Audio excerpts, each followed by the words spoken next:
আসসালামু আলাইকুম। ১৯তম শিক্ষক নিবন্ধন চাকরি প্রত্যাশী, আশা করি সবাই ভালো আছেন। সবাইকে স্বাগত আজকের লাইভে। আজকের লাইভটি একটু অন্যরকম একটি লাইভ। সেটা হচ্ছে যে ১৯তম শিক্ষক নিবন্ধনকে কেন্দ্র করে আমাদের বিদ্যাবাড়ি পাবলিকেশনস কর্তৃক প্রকাশিত যে আরবি প্রভাষক যে বইটি আছে, এই বইটি কেন অনন্য, বা এই বইটি কেন পড়া উচিত, বা এই বইটি কেন দরকার আপনার, যারা বিশেষ করে আরবি প্রভাষকের জন্য যারা পরীক্ষা দিবেন। তো এটা নিয়ে আজকে আলোচনা করব। তো যারা এখানে যুক্ত আছেন অবশ্যই বেশি করে শেয়ার দিন, বিশেষ করে তাদেরকে মেনশন দিবেন যারা হচ্ছে যে আরবি প্রভাষক পদে পরীক্ষা দিবেন, তাদেরকে মেনশন করে দেওয়ার চেষ্টা করবেন। তো আপনারা জানেন যে ১৯তম শিক্ষক নিবন্ধন এটার সার্কুলার আসবে করে আসতেছে না, বা আসবে। সার্কুলার তো আসতেই হবে, এটা তো কোনো মিস নেই যে সার্কুলার তো আজ হোক, কাল হোক, 2 মাস পর হোক, বা 10 দিন পর হোক, বা 6 মাস পর হোক, সার্কুলার আসতেই হবে। এমন তো না যে সার্কুলার জীবনেই আসবে না, বিষয়টা কিন্তু তা না। সার্কুলার অবশ্যই আসবে। তো সার্কুলারকে আশাকে কেন্দ্র করে এখন দেখা যাচ্ছে যে পরীক্ষার জন্য আমি কিভাবে প্রস্তুতি নিব। প্রস্তুতি কিন্তু আগে থেকেই নিতে হবে, কারণ আপনাকে বুঝতে হবে যে জেনারেল এখানে 100 নম্বর যে জেনারেলটা আছে, বা যেটাই হোক না কেন, 100 হোক বা 140 160 হোক, যেটাই হোক না কেন, আপনাকে এখানে বাংলায় প্রিপারেশন নিতে হবে, ইংরেজিতে প্রিপারেশন নিতে হবে, সাধারণ জ্ঞানে প্রিপারেশন নিতে হবে, বাংলাদেশ বিষয়গুলি, আন্তর্জাতিক বিষয়গুলি, গণিতে নিতে হবে, আইসিটি, ভূগোল, এরপর হলো কি বিজ্ঞান। এরপর হচ্ছে আপনি যদি আরবি প্রভাষকের যদি পরীক্ষা দেন, তাহলে আরবি প্রভাষকে আপনাকে কোরআনের প্রস্তুতি থাকতে হবে, হাদিসের প্রস্তুতি থাকতে হবে, আরবি ব্যাকরণের প্রস্তুতি থাকতে হবে, আরবি সাহিত্যের প্রস্তুতি থাকতে হবে, পাশাপাশি ফিকার প্রস্তুতি থাকতে হবে। ওভারঅল একটা কম্বাইন্ড একটা প্রস্তুতি নিতে হবে। এখন আজকে লাইভে আসার মূল উদ্দেশ্যই হচ্ছে, আমরা দেখেছি একটা গ্রুপে আরবি প্রভাষকের এই বইটি নিয়ে বাজে মন্তব্য করা হয়েছে। এই বইটি নিয়ে বাজে মন্তব্য করা হয়েছিল। তো সেই প্রেক্ষিতে আজকে আমি এসেছি কিছু কথা বলার জন্য। একটা বিষয় হলো, আপনাকে বুঝতে হবে সেই গ্রুপে আলোচনা করা হয়েছে যে আরবি প্রভাষকের প্রশ্ন এই বইতে আরবির সিটে ফোটা নাই। তো আরবির সিটে ফোটা আছে কিনা সেটা আজকে আমি প্রমাণ করব। 2 নাম্বার, এটাতে নাকি বিন্দু পরিমাণ আরবির সিটে ফোটা নাই। বেশ কিছু বুজুর্গ মানুষ বলেছে আর কি, আল্লাহ তাদের উপর রহমত দান করুক, দোয়া করি আল্লাহ তাদেরকে হিদায়াত দান করুক। 2 নাম্বার কথা হচ্ছে যে আরবি প্রভাষকের প্রশ্ন নাকি আরবিতেই হবে। আমি আপনাদেরকে একটু বলি, আবার অনেকে বলেছে যে এখনো তো সিলেবাস প্রকাশিত হয়নি, তো এই বইটা নেওয়া ঠিক হবে কিনা। তো এখন একটা বিষয় আপনারা খেয়াল করে দেখেন, 49তম বিসিএস পরীক্ষা কে দিয়েছিলেন? যারা 49তম বিসিএস পরীক্ষা দিয়েছিলেন, আপনাদের পরীক্ষাটা কিন্তু হয়েছে সাবজেক্টিভ, কিন্তু প্রিলিতে হয়েছে, কিন্তু সিলেবাসটা কি চেঞ্জ করেছে? ওই রিটেনের সিলেবাসটাই কিন্তু প্রিলিতে দিয়েছে। একইভাবে 19তম শিক্ষক নিবন্ধনের যে জন্য এখনো সিলেবাস যেহেতু দেয় নাই, তো এই জন্য আমরা 18তম নিবন্ধনের যে সিলেবাস আছে, এই সিলেবাস থেকে কি আহামরি সব কিছু চেঞ্জ হবে? কখনোই না। এখান থেকে 2-1টা টপিক হয়তো বাদ দিতে পারে, বা কিছু টপিক এখানে যুক্ত করতে পারে, কিন্তু এই টপিকগুলোই কি আপনাদের বেসিক টপিক কিনা? আপনারা দাখিল আলিম, ফাজিল, কামিলি কিন্তু এই টপিকগুলোই পড়ে এসেছেন। তো এখান থেকে পরিবর্তন হলে খুব একটা বেশি পরিবর্তন হবে না। আর একটা বিষয় হচ্ছে, প্রশ্ন কোন প্যাটার্নে হবে? এটা কি পুরোটাই আরবিতে হবে? আপনাকে বুঝতে হবে যে আপনারা যদি দেখেন এই বইটা রচনার ক্ষেত্রে আমরা খেয়াল রেখেছি 49তম যে 49তম যে বিসিএস ছিল, ওইটার আমরা বিষয়গুলো খেয়াল রেখেছি যে এখানে কি কি হতে পারে, কি কি পরিবর্তন হতে পারে, বা আদৌ কোনো পরিবর্তন হবে কিনা। 2 নাম্বার কথা হচ্ছে, কিছুদিন আগে আপনাদের এনটিআরসি প্রধান শিক্ষক প্রতিষ্ঠান প্রধানের পরীক্ষা হয়ে গেছে। তো এখানে দাখিল আলিম, ফাজিল, কামিল মাদ্রাসার যে প্রশ্নগুলো ছিল, এই প্রশ্নগুলো কি আপনারা দেখেছেন? সেই প্রশ্নগুলো, তাদের সিলেবাসটা দেখেছেন? সাবজেক্টের সিলেবাস কিন্তু পুরোটা আরবিতে ছিল, এবং তারাও কিন্তু ক্লাসে বলেছিল, ঠিক আছে, তারাও কিন্তু ক্লাসে বলেছিল যে আমাদের প্রশ্ন কি আরবিতে হবে, কিন্তু তাদের প্রশ্নগুলো দেখবেন, তাদের প্রশ্ন কিন্তু বাংলায় হয়েছে। আমার এখনো মনে আছে, আমি নিজেই সলভ করেছিলাম প্রশ্ন লাইভে এসে। একটা প্রশ্ন শুধু আরবিতে এসেছিল খুতবাত রাসূল সাল্লাল্লাহু আলাইহি ওয়াসাল্লাম থেকে, আর বাকি সকল প্রশ্ন কিন্তু আরবি বাংলা মিশ্রিত হয়ে এসেছিল। তা আমার কথা হচ্ছে, আপনাদের এনটিআরসি শিক্ষকদের পরীক্ষা বেশি কঠিন হওয়া উচিত, নাকি এনটিআরসি প্রধান শিক্ষকদের পরীক্ষা বেশি কঠিন হওয়া উচিত? তো প্রধান শিক্ষকের পরীক্ষা, তাদের সিলেবাস, সাবজেক্টিভ সিলেবাস আরবিতে হওয়ার পরেও তাদের প্রশ্ন হয়েছে বাংলায়। তাহলে আপনি কিভাবে শিওর হলেন যে আপনার প্রশ্ন সবগুলো আরবিতে হবে? এটা কি এনটিআরসি কখনো বলেছে? এনটিআরসি কি আপনাকে বলেছে বাসায় গিয়ে যে আপনার প্রশ্নগুলো আরবিতে হবে? এটা তো একটু কমন সেন্সের ব্যাপার। এখনো তো তারা বলেই নেই প্রশ্ন কোন প্যাটার্নে হবে, তাই না? তো এই জন্য আমরা এই বইটাতে কিন্তু আরবি বাংলা মিক্স করে দিয়েছি। কেন দেওয়ার একটা উদ্দেশ্য আছে। একটা বই কিন্তু খুব কঠিন করে লেখা যায়, কিন্তু বইটাকে সহজ করে লেখাটা কিন্তু খুব কঠিন, এটা কিন্তু মনে রাখবেন। একটা বইকে আপনি কঠিন করে লেখাটা কিন্তু সহজ, কিন্তু একটা বইকে আপনি সহজ করে লেখাটা কিন্তু অত্যন্ত কঠিন, এই একটা বিষয়। তো এই বইটা কিন্তু একটা সাধারণত ফাজিল কামিল পরীক্ষা, যারা হচ্ছে যারা কাউমি মাদ্রাসা থেকে পড়াশোনা করেছেন, দাওরা হাদিস করেছেন, বা যারা আরবিতে ভালো, তারা তো ভালো, কিন্তু যারা দাখিল আলিম, ফাজিল কামিল করেছেন, প্রত্যন্ত এলাকা থেকে করেছেন, তারা কিন্তু দেখা যায় যে আরবিতে কিন্তু ততটা একদমই কিন্তু দুর্বল। তো তাদের ক্ষেত্রে যদি এই বইটা যদি আমি যদি ওইভাবে যদি লিখি, তাহলে তারা কিন্তু এই বইটা পড়ে কিন্তু হিমশিম খেয়ে যাবে। এমনিতেই তারা আরবিতে দুর্বল, তার উপর যখন দেখবে পুরো বইটাই আরবিতে লেখা, তখন তারা কি পড়বে আর কি বুঝবে। তো একজন প্রত্যন্ত অঞ্চল থেকে পড়াশোনা করা একজন দুর্বল শিক্ষার্থীও যান, যেহেতু সে পড়াশোনা করেছে, তারও তো একটা চাকরি দরকার। সে এখন মেধাও তো কম বা দুর্বল বলে কি তার চাকরির দরকার নেই? অবশ্যই তার চাকরির দরকার আছে, সেও যেন এই বইটা পড়ে যেন উপকৃত হয়। এই জন্য বইটাকে কিন্তু ওইভাবেই রচনা করা হয়েছে, যাতে করে আরবি বাংলা মিশ্রিত করে। আর একটা বিষয় হচ্ছে, অনেকেই অভিযোগ তুলেছেন যে বইটা নাকি এআই ব্যবহার করা হয়েছে। তো ভাই, আমার একটা প্রশ্ন, সবার আগে একটা প্রশ্ন, এআই ব্যবহার করেছে কি করে নাই সেটা বিষয়টা পরে আসি। আগে একটা প্রশ্ন, ধরেন আপনার ওয়াইফ হচ্ছে প্রেগনেন্ট, গর্ভবতী, তো তাকে কি আপনি সেই মানধাতার আমলে হাতুড়ে ডাক্তারের কাছে সিজার করতে নিয়ে যাবেন, নাকি ওই ডাক্তারের কাছে সিজার করতে নিয়ে যাবেন যে ডাক্তারের কাছে বেশি প্রযুক্তি আছে, বেশি যন্ত্রপাতি আছে? আপনি কোন ডাক্তারের কাছে নিয়ে যাবেন? একটু প্রশ্ন উত্তর দিবেন যে আপনি কি সেই হাতুড়ি ডাক্তারের কাছে যাবেন যে মানধাতার আমলে চিকিৎসা করায়, কোনো যন্ত্রপাতি নেই, হাতিয়ার নাই, তার কাছে যাবেন, নাকি আধুনিক প্রযুক্তি যার কাছে আছে সেই ডাক্তারের কাছে যাবেন? আজকে আমরা মুসলিমরা পিছিয়ে গেছি একমাত্র প্রযুক্তি ব্যবহার না করার কারণে। একমাত্র জ্ঞান বিজ্ঞান থেকে আমরা সরে এসেছি। সেই বাইতুল হিকমা ধ্বংস হয়ে যাওয়ার পর তো মুসলমানরা অন্ধকার যুগে চলে গেছে। 1258 সালে বাইতুল হিকমা ধ্বংস করলো হালাকু খান, তারপর তো মুসলমানরা অন্ধকার যুগে ডুবে গেছে, অন্ধকার যুগেই তো চলে গেছে, অন্ধকারের মধ্যে ঢুকে গেছে। এই যে ঢুকে গেছে, আমরা যদি এই যে বাংলাদেশের ক্ষেত্রে দেখি, 1905 সালে আমরা ঠকেছি এই প্রযুক্তি থেকে মুসলিমরা দূরে থাকার কারণে। 1947 সালে দেশ বিভাগের সময় ঠকেছি, সব সময় আমরা ঠকে আসছি। তো একটা বিষয় মনে রাখেন, যারা বলতেছেন যে এখানে এআই ব্যবহার করা হয়েছে, মানলাম যে এআই ব্যবহার করছে, এআই তো ব্যবহার করেছি, এটা তো অস্বীকার করতেছি না, অবশ্যই এআই ব্যবহার করেছি। কিন্তু আমার কথা হচ্ছে, এখানে যে কোরআনের যে ভার্সগুলো আছে, সূরা, এখানে যে সূরাগুলো দেওয়া আছে, সূরা নিসা, সূরা তাওবা, সূরা নূর, সূরা ইয়াসিন, সূরা আল হুজরাত, আপনি আজকে যারা এআই ব্যবহার করতে জানেন, এআই কে আজকে বলবেন যে আমাকে সূরা নিসাটা তুমি অর্থসহ দাও, যদি এআই যদি দিতে পারে, আমি জীবনে লাইভেই আসবো না। এআই আপনাকে সূরা নিসা থেকে কিছু আয়াত দিবে, পরিপূর্ণভাবে দিবে না, নির্ভুলভাবে দিবে না, কখনোই দিতে পারবে না। এআইকে আপনি ইনপুট দিবেন যে 1757 সালের যে পলাশির যুদ্ধ হয়েছিল, পলাশির যুদ্ধের সম্পর্কে তুমি A to Z 100 পৃষ্ঠা একটা পদ্য লিখে দাও, একটা গদ্য লিখে দাও, মানে একটা রচনা লিখে দাও। এআই কি কখনো দিবে? ও একটা সারাংশ একটা দিবে। তো এখানে যে কোরআনের যে ভার্সগুলো আছে, আরবি সাহিত্যের যে ভার্সগুলো আছে, কবিতা গল্পগুলো আছে, এগুলো কি এআই দিয়ে নেওয়া হয়েছে? আমাকে বলেন দেখি, এগুলো কি এআই দিয়ে নেওয়া হয়েছে? কখনোই না। আপনি যদি এআই কে বলেন যে সূরা বাকারাটা আমাকে বের করে দাও অর্থ সহ, কখনোই, ঠিক আছে, এআই দিতে পারবে না, পুরা সূরাটাই দিতে পারবে না। হয়তো কিছু আয়াত দিবে, প্রথম দিকে কয়েকটা আয়াত দিবে, শেষ দিকে কয়েকটা আয়াত দিবে, মানে গোজামিল দিয়ে দিবে। বিষয়টা কিন্তু বুঝতে হবে, ঠিক আছে, বিষয়টা কিন্তু আপনাদেরকে বুঝতে হবে। তো আজকে আমরা এখানে দেখা যায় যে সিলেবাস অনুযায়ী, যেহেতু 49তম BCS থেকে আমরা একটা অভিজ্ঞতা আছে, আর একটা বিষয় হচ্ছে যে বইটা আপনারা ভালোভাবে নিবেন কিনা সেটা হচ্ছে আপনার বিষয়। কিন্তু বিষয়টা হচ্ছে এই বই থেকে কমন কতটুকু আসবে যেদিন আপনাদের পরীক্ষা হবে। পরীক্ষার পর তো অবশ্যই লাইভ হবে। আপনাদের একটা বিষয় একটা মাথায় রাখতে হবে, সেটা হচ্ছে যে NTRC-তে প্রায় 100-র উপরে সাবজেক্ট, প্রত্যেকটা সাবজেক্টের জেনারেল প্রশ্ন করা, আবার সাবজেক্টিভ প্রশ্ন করা। আপনারা 49তম BCS পরীক্ষা দিয়েছিলেন, প্রশ্নগুলো কি দিয়ে করছিল বলেন তো দেখি? যারা পরীক্ষা দিয়েছেন আপনাদের মনে আছে প্রশ্নগুলো এআই দিয়ে করা না? প্রশ্নের যে স্টাইলটা ছিল, প্রশ্নের স্টাইলগুলো পাইছিলেন 49তম BCS এর প্রশ্নগুলো দেখবেন, 50তম BCS এর প্রশ্নগুলো দেখেন তো কোন স্টাইলে করেছে। তো ওরা যদি প্রযুক্তির সাহায্য নিতে পারে, তাহলে আমরা নিতে কি? তো এখন কথা হচ্ছে, এখান থেকে হ্যাঁ আমরা প্রযুক্তির সাহায্য নিয়েছি, কিন্তু সবগুলো তো নেইনি। কিছু কিছু জায়গা আমরা প্র্যাকটিসের জন্য কিছু প্রশ্ন আমরা এআই দিয়ে দিয়েছি, কিন্তু বাকি যে আলোচনাগুলো আছে, বাকি ওভারঅল যে মূল যে আলোচনাগুলো, এগুলো তো আমাদের নিজেদের করা, এগুলো তো আমার নিজের করা, এগুলো তো আর আসমান থেকে আসেনি। যেমন এখানে সূরাগুলো দেওয়া আছে, তারপর যে কোরআন আছে বা হাদিসগুলো কিন্তু এখানে নাম্বার সহ দেওয়া আছে। আপনারা চাইলে কিন্তু হাদিসগুলো খেয়াল করে দেখেছেন বইটার ভিতরে যে হাদিসগুলো আছে, হাদিসের পাশে কিন্তু লেখা আছে, যেমন 2024-6, 2025-7, 2026-8, এভাবে কিন্তু নাম্বারগুলো কিন্তু মুছিনি, এই নাম্বারগুলো দেওয়া আছে, কারণ এগুলো হচ্ছে সহিহ মুসলিম, সহিহ বুখারী বা মিশকাতুল মাসাবি, এই সমস্ত গ্রন্থ থেকে হাদিসগুলো বাছাই করে করে নেওয়া আছে। কারণ আপনারা যদি দেখেন যে এখানে আছে কিতাবুল হাজ, যেমন এখানে আপনাদের হাদিসের এখানে অনেকগুলো অধ্যায় আছে, কিতাবুস সালাত আছে হাদিসের ক্ষেত্রে, তো কিতাবুস সালাতে তো শত শত হাদিস, এই সবগুলো কি আপনাদের পড়তে হবে না? এখান থেকে বাছাই করা কিছু হাদিস আপনাকে পড়তে হবে। বিষয়টা কি বুঝতে পেরেছেন?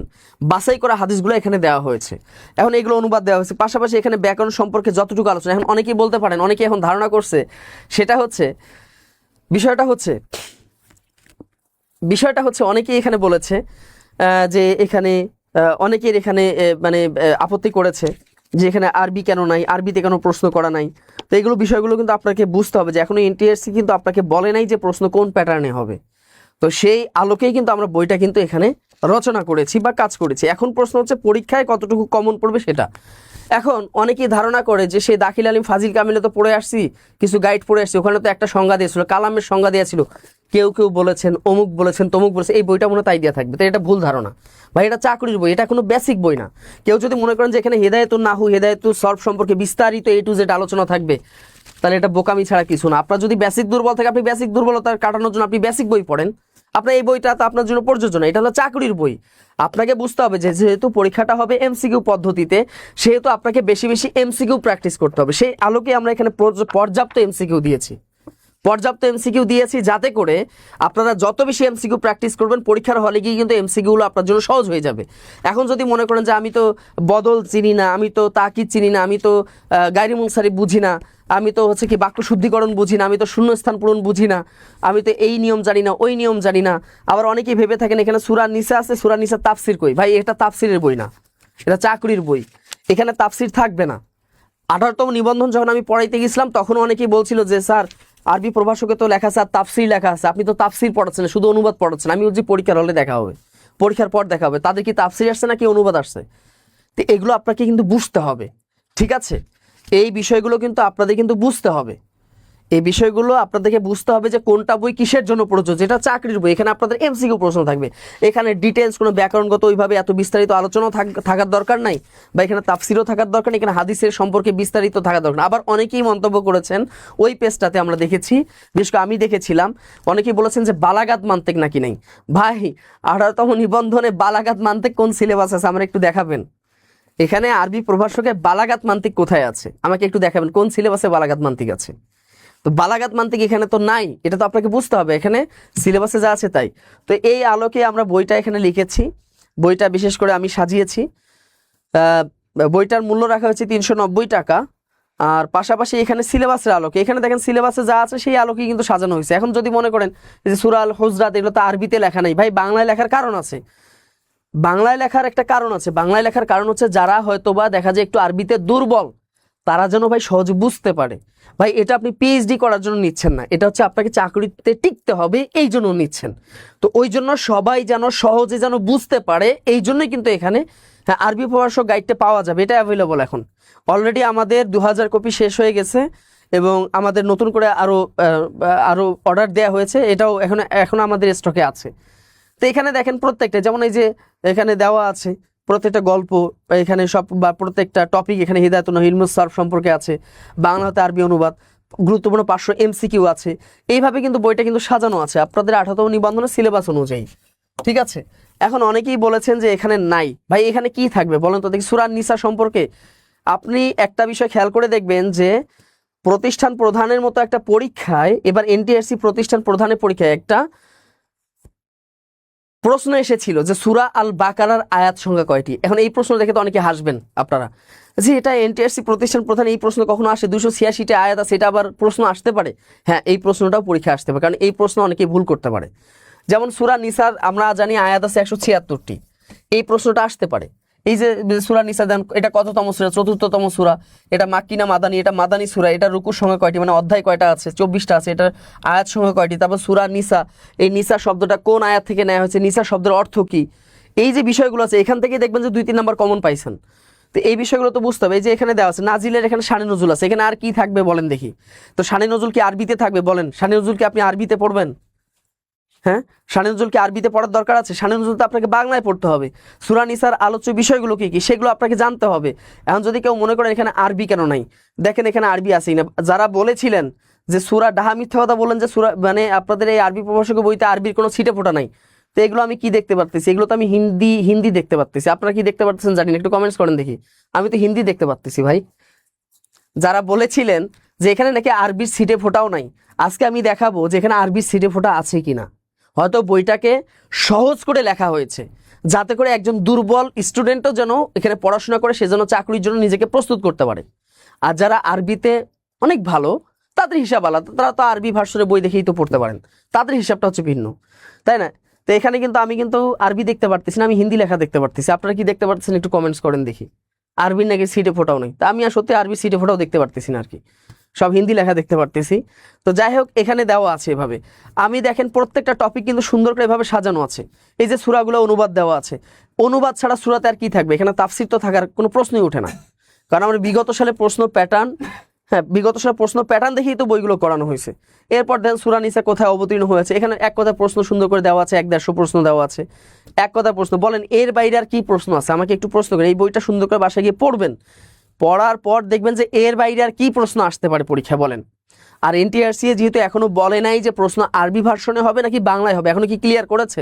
করে নাই। তার উপর আবার সর্বশেষ প্রতিষ্ঠান প্রধানের সিলেবাসটা পুরোটাই ছিল আরবিতে, সাবজেক্টিভ সিলেবাস, কিন্তু তাদের প্রশ্ন হয়েছে বাংলায়। তাদের প্রশ্ন কি হয়েছে? বাংলায় হয়েছে। তাহলে আপনি এখন এটাকে কি বলবেন? তো তাদের পরীক্ষাটা কি বেশি কঠিন হওয়ার কথা, নাকি আমাদের এই যে সাধারণ শিক্ষকদের পরীক্ষাটা বেশি কঠিন হওয়ার কথা? তো এখানে সুন্দর করে এমসিকিউ প্রশ্ন দেওয়া আছে, তার উপর আবার ক্লাস টেস্ট দেওয়া আছে। আমি যদি বইটা যদি চলে আসি, এভাবে হাদিস আছে, আরবি সাহিত্যের বিষয়গুলো আছে, একটু দেখাই আপনাদেরকে, একটু দেখাই। এখানে গুরুত্বপূর্ণ 500 প্রশ্ন আছে। তো আমি যদি আপনাদেরকে একটু দেখানোর চেষ্টা করি যে আদৌ এখানে আমরা আরবি রেখেছি কিনা। পুরা বইটাইতেই তো আরবি আছে, আপনি যদি খেয়াল করে দেখেন, হয়তোবা সেটাকে আমরা কি করেছি, সহজীকরণ করে লিখেছি। এই হলো পার্থক্য। পুরা আরবি তো আরবি না করে দেখেন, এখানে কমন উপযোগী গুরুত্বপূর্ণ প্রশ্ন আছে, একটু ভালো করে খেয়াল করে দেখেন, ঠিক আছে? এবার খেয়াল করে দেখেন কমন উপযোগী প্রশ্ন। দেখেন তো এখানে আরবি নাকি সিটে ফোটাও নেই, একটু ভালো করে দেখেন।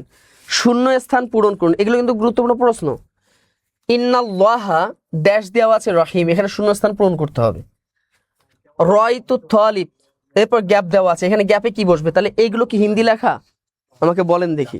যারা সমালোচনা করেছেন আরবি সিটে ফোটা নাই, তো আমরা এগুলো কি দেখতে পারতেছি বলেন তো দেখি, আমরা এগুলোকে কি দেখতে পারতেছি বলেন। দেখেন এখানে কি আরবি প্রশ্ন নাই? হয়তোবা এখানে কি দেওয়া আছে, বাংলায়ও লেখা আছে আপনাদেরকে বুঝায় দেওয়ার জন্য।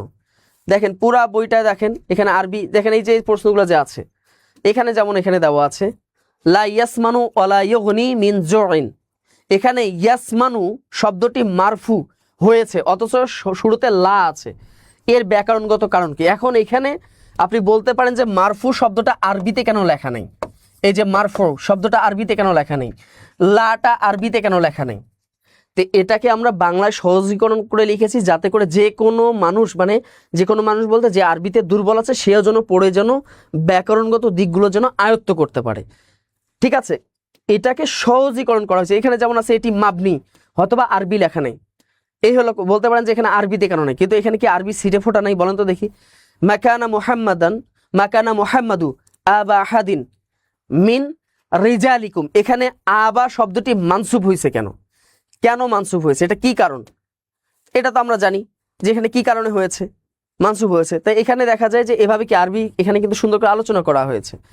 এরপর দেখেন আমি যদি দেখি আরো, যদি সামনে যদি দেখি, দেখেন এখানে আপনি যেখানেই যাবেন এখানে আরবি নাকি বর্ণনা করা হয়নি। তো এখানে আরবি না থাকলে এই আরবিগুলো আসলো কোত্থেকে বলেন? এখানে বাংলাও আছে আরবিও আছে, দুইটাকে মিক্স করে এগুলো প্রশ্নগুলো করা হয়েছে।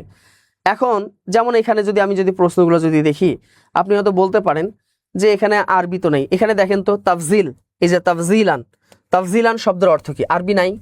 অফিহি তাফজিলান, এখানে অফিহি অর্থ কি? এর কবিতা আছে। এবার দেখেন আলামতা, এখানে আলামতা শব্দের অর্থ কি? তো এগুলো কি আরবি না? এই যে আশরাফ, এই আশরাফ শব্দটা বাংলা লিখে দিয়েছি যাতে করে সহজে যেন সবাই যেন বুঝতে পারে।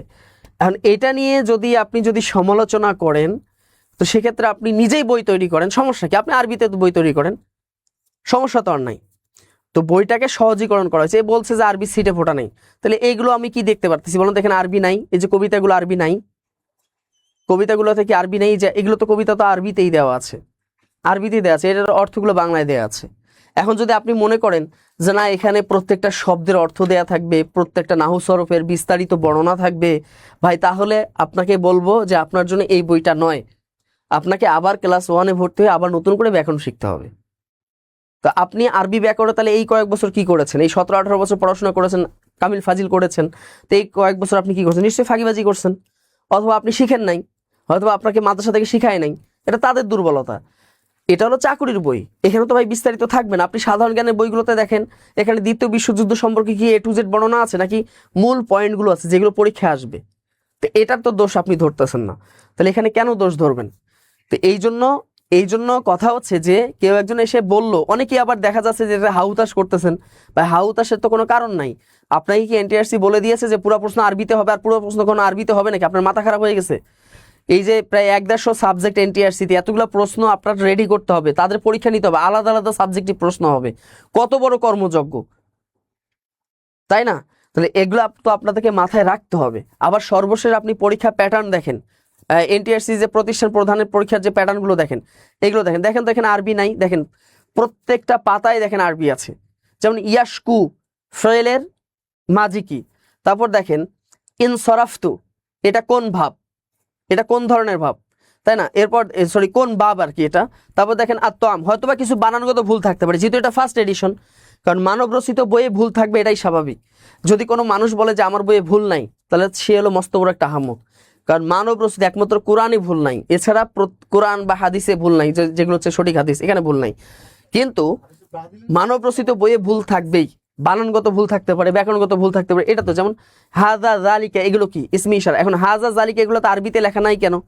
এখন বলেন, অনেকেই কিন্তু, যেমন আমি যখন আরবি প্রভাষক আজকেই ক্লাস করাইতে চাচ্ছিলাম, অনেকেই আরবি উচ্চারণই করতে পারে না জবরজের পেশ ছাড়া। এখন যে মানুষটা আরবি উচ্চারণ করতে পারে না, তাকে যদি বলা হয় যে হাজা, এখন হঠাৎ করে বা দেখা যায় অনেকেই তো এগুলো বুঝবে না, অনেকেরই বুঝতে সমস্যা হবে, সে জালাকা পড়বে নাকি জালিকা পড়বে। অনেকের কিন্তু এরকম দুর্বলতা কিন্তু আছেই, সে জালাকা পড়বে না জালিকা পড়বে, এটা কি হাজা পড়বে নাকি কি পড়বে, সে মাথা বুঝবে না। এগুলো না হয় বুঝলো, যেটা আসমা ইশারা, এটা হলো কি, এগুলো আসমা ইশারা, এগুলো আমি বুঝলাম। কিন্তু এর থেকে যখন কঠিন আরবি যখন আসবে, তো এই জন্য কিছু কিছু বিষয় আপনাদেরকে সহজীকরণ করে দেওয়া হয়েছে। তো সহজীকরণ করে দেওয়ার উদ্দেশ্য হচ্ছে যে যাতে করে আপনাদের বেসিকটা ঠিক হয়ে যায়, মোটামুটি আপনি পরীক্ষার জন্য যেন প্রস্তুত হতে পারেন। ঠিক আছে, দেখেন প্রত্যেকটা প্রশ্নের ভিতরে কম বেশি কিন্তু আরবি কিন্তু আমরা দিয়েছি, অধিকাংশ প্রশ্নগুলোই দেখেন এখানে আরবি কিন্তু আপনাদের দেওয়া আছে, প্রত্যেকটা পাতাতেই দেখবেন যে আরবি এখানে আমরা আলোচনা করেছি। বুঝতে পেরেছি? যেমন এখানে দেখেন রজা বেখফিন হুনাইন, এই যে হুনাইনের 2 মোজা নিয়ে ফেরা, এই প্রবাদে হুনাইন কে ছিলেন? এই যে প্রবাদ যে আছে, এটাতে হুনাইন কে ছিলেন, তাই না? তো এইভাবে দেখেন আরবি প্রশ্ন কি নাই? আরবি প্রশ্ন যতটুকু দরকার ঠিক ততটুকু ঠিক ওইভাবেই দেওয়া আছে। এবং আরবি ব্যাকরণের ক্ষেত্রেও আপনারা ভালো করে একটু খেয়াল করে দেখবেন, আরবি ব্যাকরণের ক্ষেত্রে কিন্তু আপনাদের কিন্তু সুন্দর করে আলোচনা করা হয়েছে। দেখেন তো এগুলো কি আরবি না? এই মেয়েটি সুন্দরী, এটার আরবি কি? তুমি কি ছাত্র? আপনারা হয়তো ভাবতেছেন যে আপনাদের মনে হয় খুব কঠিন প্রশ্ন আসবে, না, আপনাদের প্রশ্ন আসবে একদম বেসিক থেকে, একদম বেসিক প্রশ্ন আসবে, যেটা আপনাদের কল্পনার বাইরে। কঠিন প্রশ্ন আসলে কিন্তু পারবে, কিন্তু বেসিক প্রশ্ন আসলে আপনি আটকায় যাবেন, কারণ বেসিক সবার ভালো না। বেসিক শিখতে, কিন্তু বেসিক প্রশ্ন আসলে, যেমন জ্ঞান অন্বেষণ করা ফরজ, এটার আরবি কি? জ্ঞান অন্বেষণ করা ফরজ। এবার দেখেন আমার বাবা একজন কৃষক, এটার আরবি কি? এখানে কিন্তু অনেকে কিন্তু ভুল করতে পারেন। এখানে যদি যেমন দেখা যাচ্ছে আবি, এখানে আবির জায়গায় যদি আবা দেন, সবগুলো যদি আবা দেয়, একটা আবি দিল, তখন কিন্তু আপনি কিন্তু প্যাচ খেয়ে যাবেন। আমি আবা দিব না আবি দিব, বুঝতে সমস্যা হবে। তো এই জন্য এই বিষয়গুলো আজকে আপনাদেরকে বুঝতে হবে, যে অনেকেই ভাবতেছেন যে আপনাদের প্রশ্ন মনে আহামরি অনেক কঠিন হবে, একদম জটিল প্রক্রিয়া, আপনাকে বদল করতে দিবে, আপনাকে তাকিদ দিবে। এই প্রশ্নগুলো আপনাদের এইভাবে আসবে না, আপনাদের প্রশ্ন আসবে একদম বেসিক হবে, একদম বেসিক প্রশ্ন আসবে। দেখেন এখানে পুরা বইটাতে কিন্তু আপনাদের বাংলাও রাখা হয়েছে, আরবিও রাখা হয়েছে। এখানে যারা বলতেছেন যে এখানে একদমই আরবি নেই, আরবি সিটে ফোটা নাই, তা আমি যে আপনাদেরকে পেজগুলো দেখাচ্ছি, এই পেজগুলোতে আমি কি দেখতে পারতেছি? আপনারা কি আরবি দেখতে পারতেছেন না? আরবি আছে কিনা? যেমন এই প্রশ্নগুলো দেখেন কত সহজ করে লেখা হয়েছে, আল্লাহ যা ইচ্ছা করেন তাই। এই বাক্যে আরবি অনুবাদে এই যে মা এবং কানা এর ব্যবহারটা কেমন হবে? তাহলে দেখেন এখানে মা কানা আরবিতেও লেখা আছে, বাংলাতেও লেখা আছে, আপনাদের বোঝার সুবিধার্থে, তাই না? এই জন্য সমালোচনা তো করাই যায়, তবে এই বইতে যদি কোনো ধরনের কোনো বানানগত ভুল থাকে, সেটা আপনারা সাজেস্ট করতে পারেন, যেখানে বানানগত ভুল আছে বা তথ্যগত ভুল আছে, এইগুলো সাজেস্ট করতে পারেন, কিন্তু ঢালাওভাবে। এবার দেখেন গুরুত্বপূর্ণ 500 প্রশ্ন আছে, আমি তো মনে করি এই 500টা প্রশ্ন যদি কেউ সুন্দর করে সলভ করতে পারে যথেষ্ট, তাই না? যেমন অরা ইকুমুল বাহার, এর অর্থ কি, তাই না? অরা ইকুম বাহার, রাসূল সাল্লাল্লাহু আলাইহি ওয়াসাল্লামের খুতবা মানুষের মধ্যে কি বৃদ্ধি করে। দেখেন এখন প্রশ্ন তো বাংলায় হবে, আর আমি তো বলতেছি না যে সব প্রশ্ন বাংলায় হবে, কিছু প্রশ্ন আরবিতে হবে। যেগুলো প্রশ্ন আরবিতে হবে সেই প্রশ্নগুলোকে আরবিতে ওইভাবে দেওয়া আছে, যে প্রশ্নগুলো আরবিতে হওয়ার সম্ভাবনা আছে ওই প্রশ্নগুলোকে ওইভাবে আরবিতে উপস্থাপন করা হয়েছে। তো এই যে বিষয়গুলো, এই জন্য আবার দেখা যায় বিভিন্ন আমি ফেসবুক গ্রুপে ট্রুপে দেখি অনেকেই এআই দিয়ে সুন্দর করে আরবিতে প্রশ্ন মেরে দিচ্ছে, পাশে আবার বাংলা অর্থ আছে, এগুলো তো আমরা বুঝি। কারণ এইটা দেখে আবার অনেকেই ভাবতেছে হায় হায় কত বড় না জানি কি জিনিস, আমি তো জানি যেগুলো এআই দিয়ে মেরে দিছে। তো তাদের ক্ষেত্রে সমস্যা হয় না, সমস্যা হইলো যে আপনাদের বইটাকে যখন সহজে যখন লেখা হইলো তখন কিছু কিছু মানুষ এটা নিয়ে সমালোচনা, কিছু কিছু মানুষ বলতে 2-1জনকে পেয়েছিলাম একটা গ্রুপে, তারা এই ধরনের কি অপপ্রচার চালাচ্ছিল। তা আমার কথা হচ্ছে যে অপপ্রচার না চালিয়ে আপনি একটা বই লেখেন আরবি থেকে আরবি, আরবি টু আরবি, সমস্যা নাই। তবে এই বইটা আমরা সেকেন্ড ভার্সন করতেছি, ইনশাল্লাহ দোয়া করবেন, ইনশাল্লাহ পুরো আরবিতেই করা হবে। এবার দেখা যাবে যে কত পারে তারা, ঠিক আছে, টেনশন করিয়েন নাই, কাজ চলমান আছে। এছাড়াও এই বইটার যত আপডেট আসবে এখানে আপনাদের পিছনে কিউআর কোড দেওয়া আছে, এর কিউআর কোডটা স্ক্যান করলেই আপনারা পেয়ে যাবেন, ঠিক আছে। কিউআর কোডটা স্ক্যান করলেই যত আপডেট, এই বইটা যত আপডেট হবে, যত তথ্যগত আপডেট হবে, পিছনে কিউআর কোড দেওয়া আছে, কিউআর কোডটা স্ক্যান করলে আপনি আপডেট তথ্যগুলো বইতে পেয়ে যাবেন, মানে আপনার ওই কিউআর কোডের মাধ্যমে আপনি পিডিএফ ফাইলটা পেয়ে যাবেন। তো এই হলো বিষয়। তো যারা এখন এখানে যারা আছেন, কারা কারা আরবি প্রভাষক পদে পরীক্ষা দিতে চাচ্ছেন, দেখেন তো আরবি প্রশ্ন নাই, দেখেন তো এই যে এতগুলো যে 500 গুরুত্বপূর্ণ প্রশ্ন আছে, প্রত্যেকটা জায়গায় তো আরবি প্রশ্ন আছে, এখানে আরবি নাই কোথায় আমাকে বলেন দেখি। এই যে তামিজ কি, এগুলো কি আরবি না? এখানে দেখেন প্রত্যেকটা প্রশ্ন আরবি আছে না, আপনি দেখেন তো দেখি আরবি ছাড়া কি এই বইটা আছে বলেন। এখানে আরবি যে যারা বলছিলেন যে আরবি নাকি নাই, এখানে আরবি ছাড়া বই আছে বলেন দেখি। তলাবান ফিল মাদ্রাসা, এখানে তলাব শব্দটা কি? জালাসাত তলিবু, এখানে তলিবটা কি? এটা কি ফাইল নাকি মাফুল নাকি এটা মুবতাদা নাকি এটা খবর, এভাবে দেওয়া আছে। আর তলিবুন মুস্তাহিদ, এখানে মুস্তাহিদ শব্দটা কি? তা আপনাদের প্রশ্ন তো এইভাবে সিম্পল বেসিক প্রশ্নগুলোই তো আসবে। মানে আপনারা যদি মনে করেন যে আপনারা এখানে পিএইচডি করতে যাবেন, পিএইচডির মতো কঠিন প্রশ্ন আসবে, বিষয়টা তা না। আপনাদের প্রশ্ন সিম্পল হবে, যেহেতু এবার প্রথমবারের মতো এমসিকিউ হতে যাচ্ছে, এবারের প্রশ্নটা যথেষ্ট সহজ হবে, আস্তে আস্তে প্রশ্ন কঠিনের দিকে যাবে। ঠিক যেমন দশম বিসিএস এর প্রশ্নগুলো যেরকম হয়েছিল অত্যন্ত সহজ, কিন্তু 50তম বিসিএস এর প্রশ্ন দেখবেন খুবই কঠিন হয়েছে। আবার এখানে দেখেন বেশ কিছু প্রশ্ন বাংলাতেও আছে, হ্যাঁ যেটা বাংলায় দেওয়ার দরকার সেটা বাংলায় আছে, যেটা আরবিতে দেওয়ার দরকার সেটা আরবিতে আছে। বিষয়টা কি বুঝতে পেরেছেন আপনারা? আশা করা যায় আপনারা বুঝতে পেরেছেন। ইসলামিক স্টাডিজ প্রভাষক পদের বই অলরেডি বের হয়ে গেছে, ইসলামিক স্টাডিজ প্রভাষকের বই বের হয়ে গেছে, সহকারী মৌলভীর বইও পাওয়া যাচ্ছে অ্যাভেলেবল, একটা ইসলাম শিক্ষা স্কুলের বইও পাওয়া যাচ্ছে। আর কিছুদিনের মধ্যে ইসলাম শিক্ষা স্কুলের সেকেন্ড এডিশনটা আপনারা পাবেন, আরও সমৃদ্ধ বইটা পেতে যাচ্ছেন, আরও সমৃদ্ধশালী। তো এই ছিল হচ্ছে আজকের আমার আলোচনার বিষয়। তো যাদের ভালো লাগে বইটা সংগ্রহ করতে পারেন, আপনি বাজারের আরও 10টা বই কিনবেন আর এই বইটা নেবেন, নেওয়ার পর সবগুলোর মধ্যে তুলনা করবেন, তুলনা করার পর যেদিন আপনাদের আরবি প্রভাষকের পরীক্ষা হবে সেদিন সবগুলো বই নিয়ে আপনি বসবেন, সেদিন আপনি সবগুলো বই নিয়ে বসবেন, বই নিয়ে বসে দেখবেন যে কোন বইটা থেকে বেশি কমন আসে। ইনশাআল্লাহ পরীক্ষার পর তো আমরা হারায়ও যাব না, আমরা তো এখান থেকে হারিয়ে যাব না, ইনশাআল্লাহ আপনাদের সাথে দেখা হবে, ঠিক আছে। যেদিন প্রশ্ন সলভ হবে, যেদিন এনটিআরসি পরীক্ষা হবে আরবি প্রভাষকের প্রশ্ন যেদিন সলভ করবো, ইনশাআল্লাহ আমি কথা দিলাম আপনাদের সামনে এই বইটাই নিয়ে আসবো, প্রথম ভাষণ যেটা বইটা ছিল, বর্তমানে যেটা আছে ফার্স্ট এডিশন, এই বইটাই নিয়ে আসবো ইনশাআল্লাহ। সেদিন লাইভে আল্লাহ যদি রহমত দেয় সেদিন ইনশাআল্লাহ আপনাদের সাথে কথা হবে যে এই বইটা থেকে আসলে কেমন কমন পেয়েছিলেন। কারণ আপনাদের দরকার হচ্ছে কমন, পরীক্ষায় কতটুকু কমন পাইবেন, কমন কতটুকু পেলেন, এটা হচ্ছে গুরুত্বপূর্ণ বিষয়। এখন আপনার যদি বেসিক দুর্বল হয়, এটা তো ভাই বেসিকের বই না, চাকরির বই কখনো বেসিক বই না, চাকরির বই আপনাকে বেসিক শেখাবে না, বেসিক শেখার জন্য আপনি অন্যান্য বই পড়েন, হেদাতুন নাহু আছে, হেদাতুস সরফ আছে, অন্যান্য যে বইগুলো আছে এই বইগুলো আপনি পড়েন। হ্যাঁ বুঝতে পেরেছেন? আচ্ছা, স্কুল পর্যায়ে যে বইটা কিনেছিলেন ওটা আর কিনতে হবে না, না ওটা আর কিনতে হবে না, ওটা আপনি স্ক্যান, ওই যে পিছনে দেখবেন যে কিউআর কোড যেটা দেওয়া আছে ওটা স্ক্যান করলে আপডেট তথ্যগুলো পেয়ে যাবেন অটোমেটিক্যালি, আপনি আপডেট তথ্যগুলো ফোনের মধ্যে পেয়ে যাবেন বা ল্যাপটপের দিয়ে যদি আপনি স্ক্যান করেন আপনি পেয়ে যাবেন। তো এই ছিল বিষয়। তো এই বইটা আপনারা চাইলে চমৎকার একটা বই, আপনারা এটা সংগ্রহ করতে পারেন যারা আরবি প্রভাষকের জন্য পরীক্ষা দিচ্ছেন, বিশেষ করে যারা আরবিতে একদমই দুর্বল বা যারা খুব টেনশনে আছেন পরীক্ষা নিয়ে, তাদের জন্য এই বইটা একদমই চমৎকার একটা বই। সহকারী মৌলভীর বই বের হয়েছে, সহকারী মৌলভীর বই বের হয়েছে, এই বইটা আপনারা সংগ্রহ করতে পারেন। আমি যদি একটু আপনাদেরকে দেখাই, সেটা হচ্ছে আপনারা বইবাড়ি.com,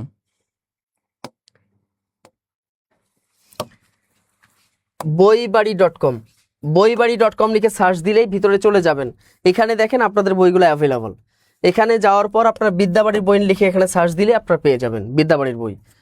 এখানে দেখেন আমাদের বিদ্যাবাড়ি প্রকাশনী থেকে এই যে দেখেন ইসলাম শিক্ষা কলেজ পর্যায়ে বই দেখতে পারতেছেন। এই যে ইসলাম শিক্ষা কলেজ, সহকারী মৌলভী, গণিত, সমাজবিজ্ঞান, হ্যাঁ, তারপর হলো আরবি প্রভাষক, জীববিজ্ঞান, বাংলা স্কুল পর্যায়ে, উদ্ভিদবিদ্যা, তারপর ইংলিশ আছে স্কুল পর্যায়ে, ইংলিশ কলেজ পর্যায়ে, ইসলাম শিক্ষা স্কুল পর্যায়ে, তারপর হলো কি বাংলা কলেজ পর্যায়ে।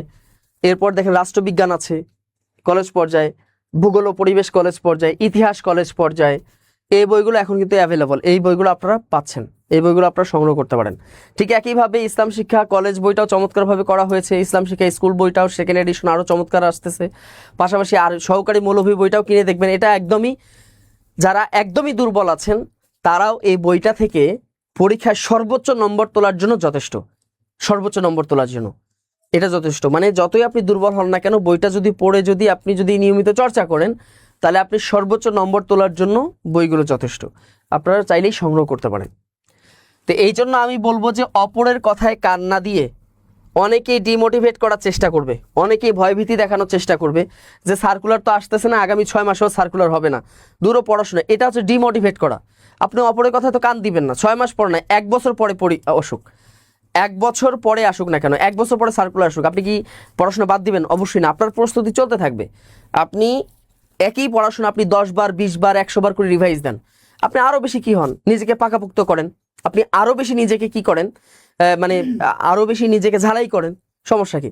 যখন আসবে ইবতেদায়ী মৌলভী, হ্যাঁ ইবতেদায়ী মৌলভীর বইও বের হবে ইনশাল্লাহ, একটু ওয়েট করবেন, কাজ চলমান আছে।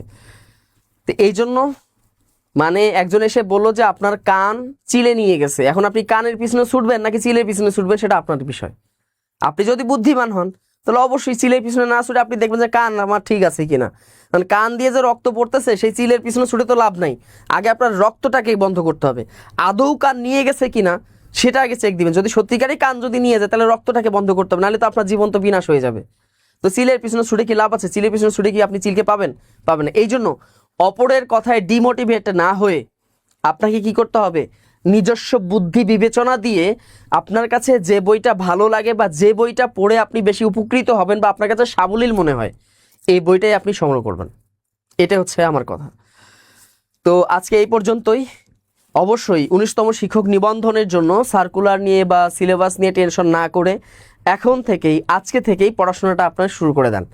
ফাঁকিবাজি করার কোনো প্রয়োজন নাই, আপনি নিয়মিত পড়াশোনা করেন।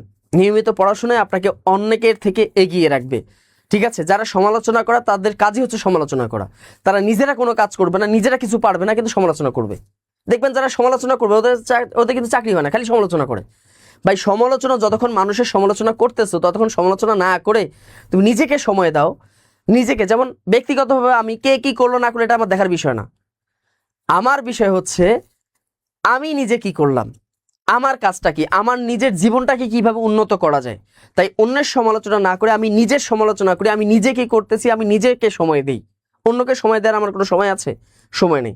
এই জন্য অপরের কথায় কান না দিয়ে যারা সত্যিকার অর্থে প্রস্তুত হবেন, আপনার কাছে বাজারে অনেক বই আছে, আমি বলবো না যে শুধু এই বইটাই নিতে হবে, তা বলবো না। আপনি বাজারে অনেক বই আছে, সবগুলো বই দেখে শুনে যে বইটা আপনার কাছে মনে হয় যে বেস্ট বই, আপনি সেই বইটা সংগ্রহ করে পড়াশোনা করবেন। আপনার টার্গেট হচ্ছে চাকরি পাওয়া, চাকরি পাওয়ার জন্য আপনার কাছে যে বইটা সাবলীল মনে হবে সেটাই। তো সেক্ষেত্রে আমি মনে করি যে বিদ্যাবাড়ির আরবি প্রভাষক এই বইটি অনন্য একটা বই, আপনি এটা সংগ্রহ করতে পারেন। যারা আরবিতে বিশেষ করে দুর্বল আছেন তারাও সহজেই কমন পাওয়ার জন্য যতটুকু রসদ দরকার সব রসদটুকু এখানে দেওয়া আছে। এবং ইনশাল্লাহ আমি কথা দিচ্ছি, যেদিন আপনাদের আরবি প্রভাষকের পরীক্ষা হবে নিবন্ধনে, তারপর তো ইনশাল্লাহ লাইভ হবে, সলভ হবে, প্রশ্ন সলভ, সেদিন ইনশাল্লাহ এই বই নিয়ে দেখা হবে যে আদৌ এই বই থেকে কতগুলো কমন এসেছে বা কতটুকু কমন আসে নাই। তো সেই দিনের জন্য সবাইকে আগাম কি দিলাম, আহ্বান জানালাম বা আগাম ইনভাইট জানালাম যে ইনশাল্লাহ সেদিন দেখা হবে। তো সবাই ভালো থাকবেন, সুস্থ থাকবেন। আগামীতে আমাদের আরও অন্যান্য যে বইগুলো আছে বা অন্যান্য কোনো আপডেট যদি তথ্য আসে চাকরি সংক্রান্ত, সেই আপডেট তথ্যগুলো সম্পর্কে ইনশাল্লাহ আলোচনা করার চেষ্টা করব। তো সবাই ভালো থাকবেন, সুস্থ থাকবেন। আসসালামু আলাইকুম।